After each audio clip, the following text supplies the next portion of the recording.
নমস্কার বন্ধুরা, আমি অরিন্দম চলে আসলাম আজকে এসএসসি আপার প্রাইমারির কিন্তু বিরাট বড় একটা এই মুহূর্তে গুরুত্বপূর্ণ আপডেট নিয়ে। আপার প্রাইমারি সে 13,500-এর মতন যে আপার প্রাইমারি 2016 সালে নিয়োগের কথা, মানে নিয়োগের জন্য পরীক্ষা হয়েছিল 2024 সালে এসেও কিন্তু সেটার নিয়োগ কিন্তু এখনও পর্যন্ত হয়নি।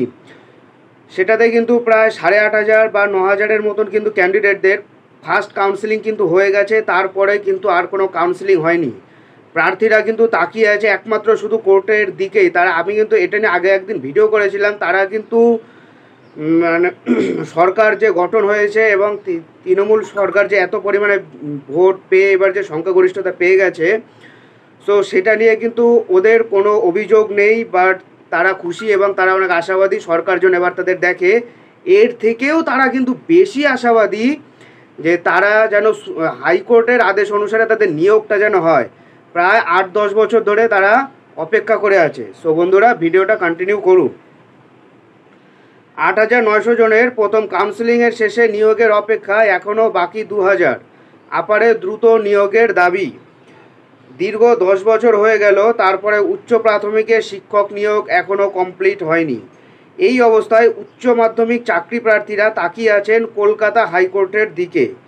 চাকরি প্রার্থীদের দাবি, প্রথম কাউন্সিলিং শেষ হয়েছে অনেক আগেই, দ্রুত দ্বিতীয় কাউন্সিলিংয়ে শুরু করতে হবে। যোগ্য প্রার্থীদের অবিলম্বে নিয়োগ করতে হবে।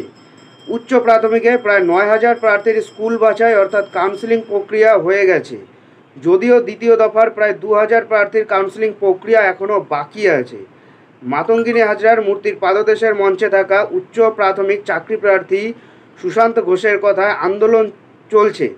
চাকরি প্রার্থীদের অনেকেই বিভিন্ন জেলা, শহর বা গ্রামে থাকে। ধর্ণা মঞ্চে মাঝে মাঝে আসছেন, হাইকোর্টের দিকে তাকিয়ে থাকলেও আমরা মনে করি রাজ্য সরকার যদি উদ্যোগী হয় তবে দ্রুত শুনানি হবে। এর আগে 29শে মার্চের পর 21শে মে শুনানি হয়। পরবর্তী শুনানির তারিখ পড়েছে এই মাসের 28শে জুন, অর্থাৎ এখনও 20 দিন পরে। উচ্চ প্রাথমিকের চাকরি প্রার্থীরা জানিয়েছেন 8,900 জনের প্রথম কাউন্সিলিং হয়ে গেছে। কোন স্কুলে যোগ দেবেন তার নামও পেয়ে গেছেন, কিন্তু এখনও পর্যন্ত আদালতের নির্দেশে সুপারিশপত্র পাননি। চাকরি প্রার্থীদের মতে মুখ্যমন্ত্রী মমতা বন্দ্যোপাধ্যায় পারেন তাদের সমস্যা সমাধান করতে, তাই তারা হস্তক্ষেপের দাবিতে রাস্তায় নামবেন তারা। দীর্ঘ 10 বছর নিয়োগ যন্ত্রণার অবসান কবে হবে প্রশ্ন তুলছে চাকরি প্রার্থীরা। সরকারের সদিচ্ছার অভাবে থমকে গেছে নিয়োগ প্রক্রিয়া। ক্ষোভ প্রকাশ চাকরি প্রার্থীদের। নিজেদের প্রাপ্য আদায় করতে রাজপথে বারে বারে আন্দোলন করছেন চাকরি প্রার্থীরা। তবে নিয়োগ প্রক্রিয়া দীর্ঘ 10 বছরও শেষ করা যায়নি। নিয়োগ প্রসঙ্গে এক চাকরি প্রার্থী জানান, উচ্চ প্রাথমিকের 14,339টি শূন্য পদের মধ্যে মেধা তালিকায় নাম উঠেছে 13,334 জনের। এর মধ্যে 8,900 জনের প্রথম কাউন্সিলিং হয়ে গেছে, এখনও দ্বিতীয় কাউন্সিলিং বাকি আছে। সেটাকে শেষ করার জন্য কিন্তু তারা রীতিমতো আন্দোলন চালিয়ে যাচ্ছে।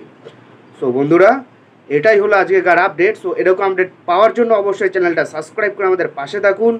দেখা হচ্ছে পরের ভিডিওতে। ভালো থাকবেন সবাই। নমস্কার, জয় হিন্দ, বন্দে মাতরম।